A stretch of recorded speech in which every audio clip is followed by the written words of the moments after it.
up, everyone? This is Pirate Hacker. I know it says love in the 1700s, but the way the story turned out, I renamed it so it's Love It Is. It's actually called Love It Is now, not Love in the 1700s anymore. I renamed it.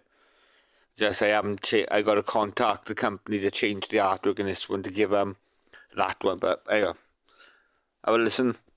Your soulmate, you know it's them. Chapter You 1. think you know who they are.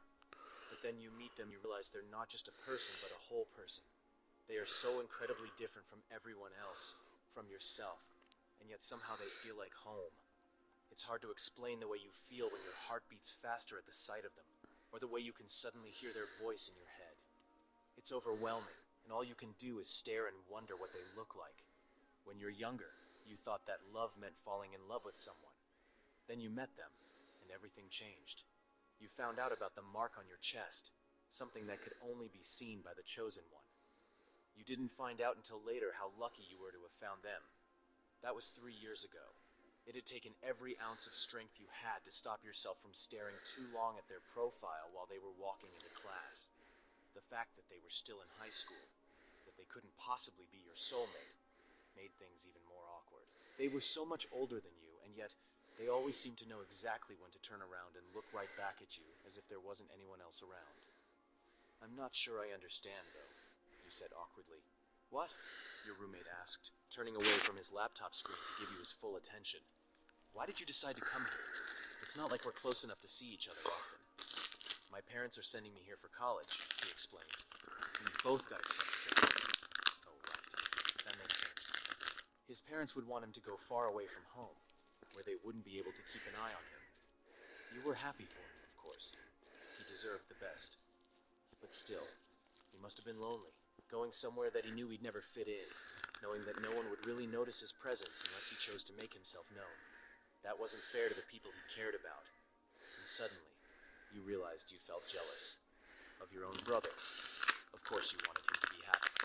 But why were you getting jealous? He was probably happier now, having made a new friend and living a life far away from home. And even if his new friends weren't as good as you were for him, it wouldn't hurt to try and find someone special for him as well. You had to remember that this was all temporary. It didn't mean anything. And then, suddenly, you wanted to cry.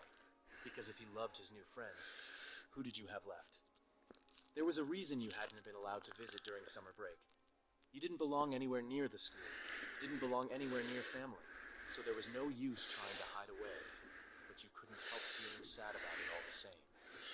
Maybe one day, after the war ended and you finally stopped being chased across the globe, maybe you could see him again. "Don't worry, I'll bring my laptop," he said cheerfully, putting a hand on yours. "And then we can Skype and eat ice cream. That sounds fun, doesn't it?" You smiled. "Yeah. The last time you saw him, you almost broke down crying in front of him because he reminded you of her. I promise I won't forget our promise. I'll write to you every week." He leaned forward, giving you a quick kiss before running off to get to his class. You stood there, holding onto your backpack, feeling tears threatening to fall down your cheeks. It was stupid. How could you miss him? He had his friends now. He would probably forget all about you, and that would be for the best. Right? "Hey! Are you alright? Are you okay?" Someone grabbed your arm. You yanked it away angrily. "Don't touch me." You took a step backward, away from the stranger's touch. "Calm down," he insisted. "You're scaring me." You whipped around and punched him square in the nose, knocking him backwards. He fell to the floor, clutching his bloody nose with his free hand. "Are you crazy?" A woman ran up behind you. She pulled you back and held you protectively against her side. Her arms were strong but gentle. "What happened to you, child? Leave her alone." You heard your brother yell as he rushed toward you. You looked up to him and saw that he was wearing a suit, which surprised you. You had expected him to be still angry about that night, about how you had run away. He looked furious. He stared at you, eyes wide, mouth open. You tried to say something, tried to apologize, but your voice failed you, and you started sobbing instead. He wrapped his arms around you and held you tight. His hands went right over your shirt and touched your mark, tracing along your collarbone and down your arm. You cried harder, burying your face in his shoulder. He didn't let go until you were done, his fingers lingering lightly against the mark. Your skin burned where they had touched, a reminder of his touch, of your connection. His voice shook slightly as he spoke. "Are you okay?" I don't know. Your brother looked shocked. This isn't how you usually act. Your sister came over and knelt beside the two of you. Come on, you should go to your classes now. She helped you stand, wrapping her arm around your waist and pulling you closer. You stumbled, but she kept you upright. Her eyes filled with tears as well. Let's go, honey. You let yourself be led away. This was the first time in weeks that you had seen your brother, and you felt the need to talk to him, to tell him about everything that had happened since the last time you saw him. You didn't know how, but you would find a way. You were sure of it. After all, nothing was perfect, especially when you were born. You woke up with a pounding headache and a splitting migraine. When you finally managed to sit up, you noticed that you were in someone's bed. You frowned and looked around. There was no one else in the room. Why was that? Wait, where am I? You called out. You hoped someone would answer. Here. Your brother appeared next to you. You nearly shrieked in surprise. Sorry, he chuckled. I didn't mean to scare you. You sighed in relief. I don't know. I thought someone kidnapped me or something. Your brother laughed. Would you believe I was actually worried about you?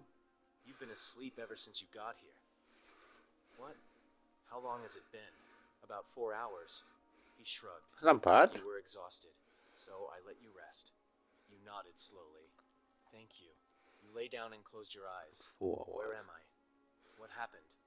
My name is Ethan. I'm your brother. He sounded almost amused. Ethan? What does that mean? A friend. He gave you a smile. We live together. Now go back to sleep. You laid down and closed your eyes. Good night, Ethan. And thanks. He left a few seconds later. You were pretty sure it was late morning, but your body had fallen asleep so quickly it was impossible to tell anymore. You felt something brush your cheek and turned your head away from it. You groaned softly. Go away, please. I don't want to wake up, okay? The movement came again. You reached out, grabbed whatever it was, and tugged. It moved, sliding off your cheek and landing on top of the covers beside you. I know you're awake, you muttered, opening your eyes and looking at whoever had decided to intrude your dreams. It was your brother. Didn't think you'd still be here, he said quietly. Well, you did. So shut up. Go away. He just stayed put, waiting for you to say something more. You sighed. What do you want? He raised an eyebrow. What do you think? You just hit me in the nose. You winced as you remembered. Yeah, I suppose I did that. He grinned. Good. Come on. He grabbed your hand and dragged you out of bed, dragging you with him downstairs and into the kitchen. Where are your parents? He asked. Out. They have business meetings to attend to. You sat at the table while your brother set some breakfast in front of you. How do you know that? I've gotten used to it by now. He smiled again, sitting down across from you. So what happened yesterday? Nothing much, I guess. I got mugged and robbed, got beaten up. I guess that's kind of normal, huh? He shook his head. No, that isn't normal at all. That's horrible. You shrugged. At least it wasn't you, though. He gave you a sympathetic look. Do you want to talk about it? You shook your head. Not really. He gave you another sympathetic look. Why not? I already told you. I don't like talking about it.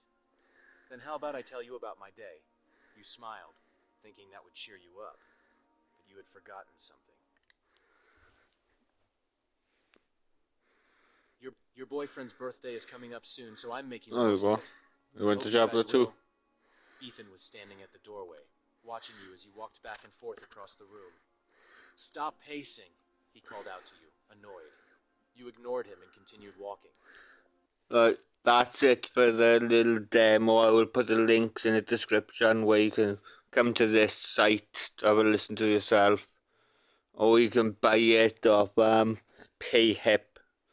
I think I set the price $76, something like that. Cheap. Well, thanks for listening and peace.